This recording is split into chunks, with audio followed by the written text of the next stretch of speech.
How's everything been for you in general?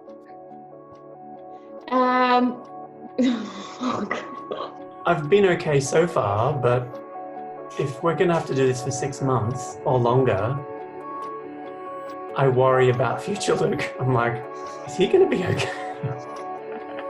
I think I'm getting used to it.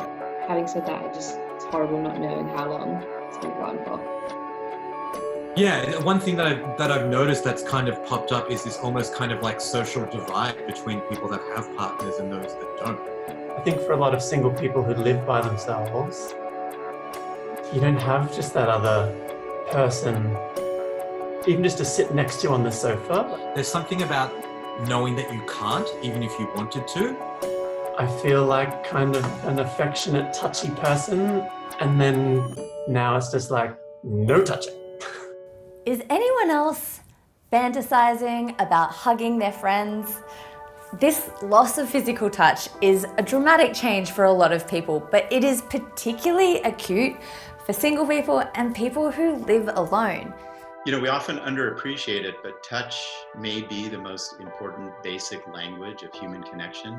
We start very, very, very young, you know, when we're babies. I think that there is something like 60% of the actual interaction between a mother and a baby, it's touch.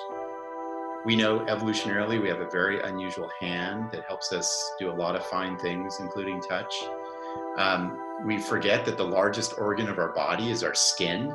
And, you know, the science shows that it is like a language of community or social connection, right? So when you get a nice pat on your back from somebody you care about, it activates reward circuitry in the brain. It's a comforting, it's a somatic experience. And so if people are in proper isolation, like if they are by themselves at home, they don't have that resource. But how does this loss of touch impact us? This is profound, right? We know that loneliness activates your inflammation response. It is tough on your brain. It elevates stress hormones like cortisol. You know, orphans or premature babies in the old days when they weren't touched or held, they actually died sooner. You know, maybe this would be good for me that I'll just be like, oh no, I don't do touching anymore. Oh. I only touch myself now. So, is there anything that we can do to help ourselves? I think this is a time for all of us to get creative, you know, because this situation has taken away all the resources that we are used to accessing. We've evolved big parts of our brain and our neurochemistry and the regions of our nervous system below the brainstem to connect to people, right? And touch is one pathway into connection, but there are other pathways, right? So one is eye contact, and which is thought to release oxytocin. Another is synchronizing your movements with other people. I want to hug you so bad. I'm hugging you right now. Thanks. One day. Like that kind of hug. The human voice, you know, we are very powerfully attuned to the human voice and prompt us to get back to the phone, you know. Memories are good, you know. Sometimes we don't have to be experiencing something to feel it.